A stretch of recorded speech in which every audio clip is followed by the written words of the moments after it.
It's a truly wonderful experience and a real honour to be receiving this medal today. And I'm incredibly grateful to the Learner Society for this recognition, and having that recognition at the start of one's career is really very special. And I'm so fortunate too to have received such support from colleagues and friends over the years.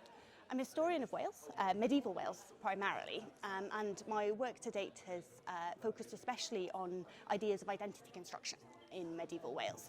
So how the Welsh perceived the world around them and how they saw themselves as fitting into that world, thinking especially about ideas of national identity and the importance of language to the construction of that identity. More recently too, I've been thinking about place names and the treatment of place names in medieval texts, as well as thinking about how medieval authors viewed the natural world and wrote about the natural world. So these are medieval authors, medieval texts, but questions that are clearly very, very relevant to us today. And I truly believe that Welsh history is a very important field of study, and we really should be encouraging people to think critically about the history of Wales through our work, but also through the work that we do in our universities. And that's really something that I've been trying to do so far in my career.